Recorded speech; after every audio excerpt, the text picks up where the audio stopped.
Como é possível, eu pergunto, alguém gravar vídeo cheio de ódio, alguém gravar vídeo incitando ao ódio, falando da necessidade de destruir a dignidade humana, de incitar a violência e ao mesmo tempo posar de defensor dos preceitos evangélicos? Ou seja, eu uso o evangelho e uso a vida de Jesus, a quem eu digo seguir, para defender a violência, a tortura, a pena de morte e a destruição das pessoas. Adapto Deus ao meu universo moral. E aí o Deus customizado tem seu aspecto mais trágico. Faço Jesus defender a pena de morte, sendo que ele sofreu a pena de morte.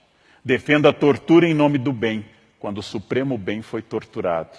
E excluo pessoas que não mereceriam a misericórdia ou a compaixão, em nome do Deus da misericórdia e da compaixão. Será que essas pessoas, que eu estou chamando, entre aspas, homens de bem, leram o mesmo evangelho que eu li?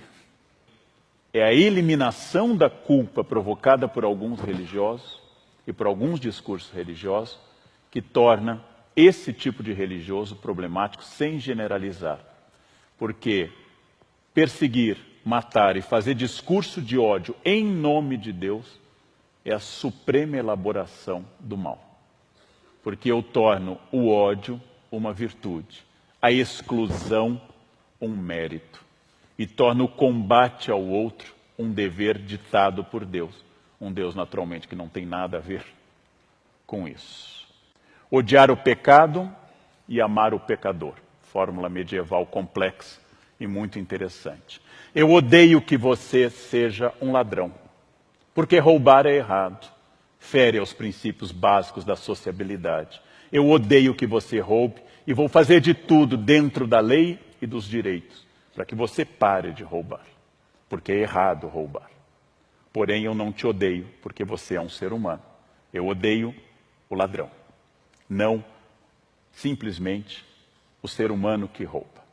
Preceito medieval que foge à nossa ideia de bandido bom é bandido morto. Porque bandido bom é bandido morto é uma frase do paganismo.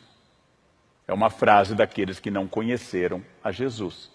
É frase de um romano sem batismo, de alguém que jamais teve contato com o evangelho e desenvolvia a ideia de que a justiça é a punição e a eliminação de quem eu considero desviante. O curioso não é a incoerência natural de todos nós, de mim, de qualquer pessoa, mas é afirmar a violência em nome de Jesus. Isso é o mais extraordinário.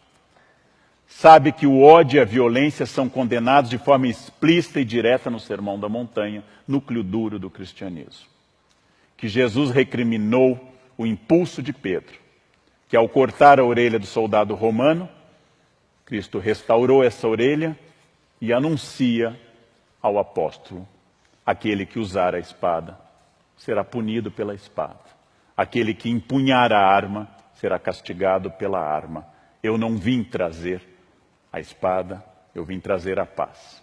Princípio magno do mestre, horas antes de ser torturado e morto. Pela natureza da encarnação de Jesus e de sua morte sob tortura, todo e qualquer cristão nasce com a obrigação de ser inimigo da tortura e da violência.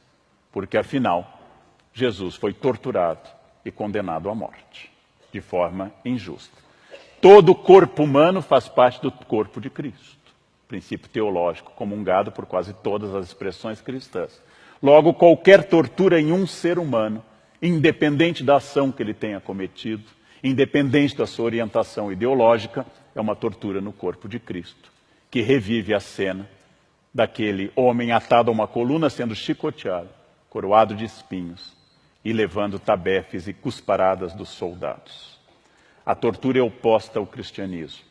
Mas, óbvio, foi cara a muitos momentos das instituições que se dizem cristãs e a muitos que hoje se consideram cristãos. Elogiar a tortura é o gesto mais poderoso para dizer que eu sou inimigo de Cristo, inimigo da fé.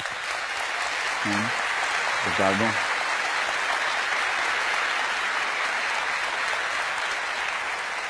Não que a Bíblia, especialmente o Novo Testamento, proíba qualquer tipo de punição, mas proíbe a destruição do humano. Mesmo que eu tenha que reter alguém para que não seja um perigo social, isso deve ser feito com respeito.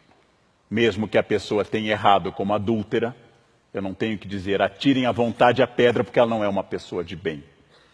Jesus diz, quem não tiver pecado, atire a primeira pedra.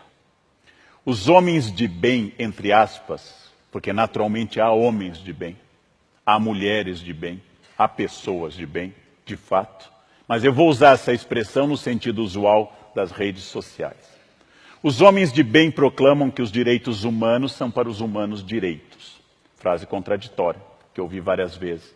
Chamamos em filosofia isso oxímoro, contradição em termos. Ou seja, se são direitos humanos, pertencem a todos os humanos. Pertencem inclusive aos políticos. É tão radical essa frase, que nós devemos dizer que todo senador tem direitos humanos. Todo deputado, todo presidente tem direitos humanos, porque ele é inerente à espécie humana.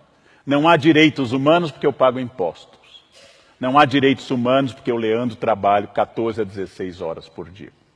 Eu não tenho nenhum direito a mais do que a pessoa que não trabalha.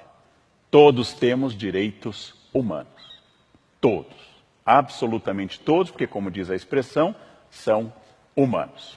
Com isso, nós temos que pensar que esses achismos, esses truísmos, que entram em conflito aberto com a vida de Jesus, que afinal, se alguém se deu ao trabalho de ler os 4 evangelhos, a frase é absurda. Jesus escolheu preferencialmente pecadores, desviados da sociedade, e fugiu dos doutores da lei e dos homens de bem da sua época. Jesus procurou as pessoas excluídas, os publicanos, as prostitutas, a adúltera, e disse que viera para eles e não para os que não precisavam de salvação.